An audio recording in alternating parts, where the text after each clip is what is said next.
একটু চোখ বুলিয়ে দেখুন তো পৃথিবীর দিকে। ফিলিস্তিন, সিরিয়া, ইউক্রেন, চারদিকে শুধু যুদ্ধ, অন্যায় আর অবিচার।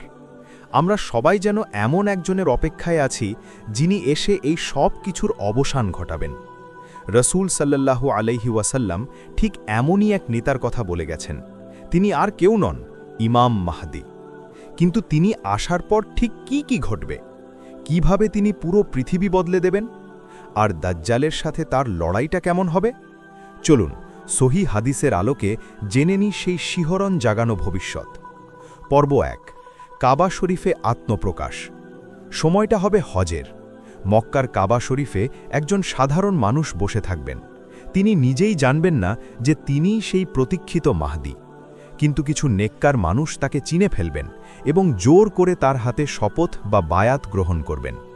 তার নাম হবে আমাদের নবীর নামে, মুহাম্মদ, আর তার পিতার নাম হবে আবদুল্লাহ। তিনি হবেন ফাতেমা রাদিয়াল্লাহু আনহার বংশধর।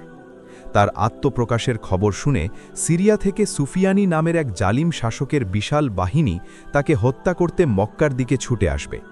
কিন্তু মদিনা আর মক্কার মাঝামাঝি বায়দা নামক জায়গায় পৌঁছতেই এক ভয়ঙ্কর ঘটনা ঘটবে।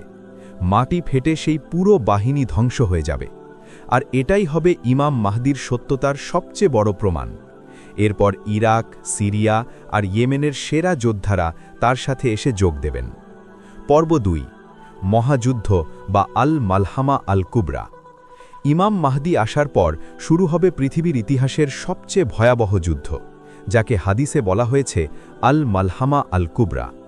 খ্রিস্টানরা বিশ্বাসঘাতকতা করে ৮০টি দেশের পতাকা নিয়ে সিরিয়ার দাবিক প্রান্তরে মুসলমানদের বিরুদ্ধে জড়ো হবে।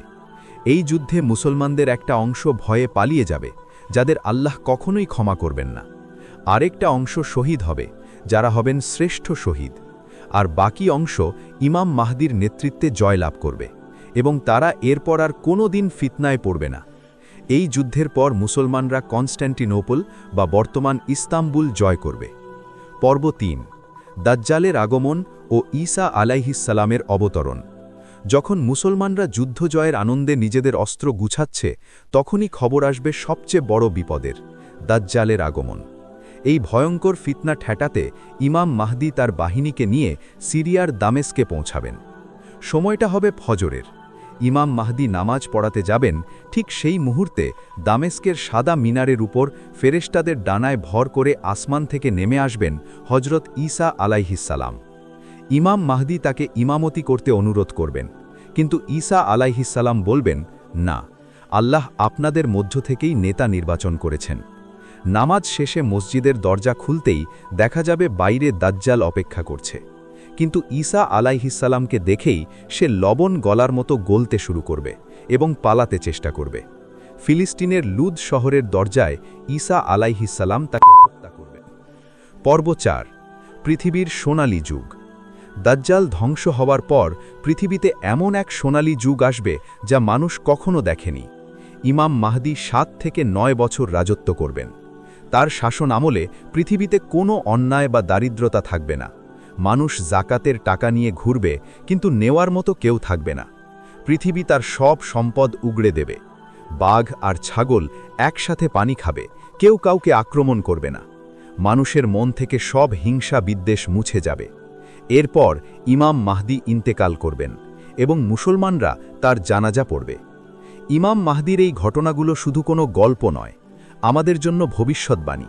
তবে আমাদের কাজ শুধু তার অপেক্ষায় বসে থাকা নয়, বরং নিজেদের ঈমান ঠিক রাখা।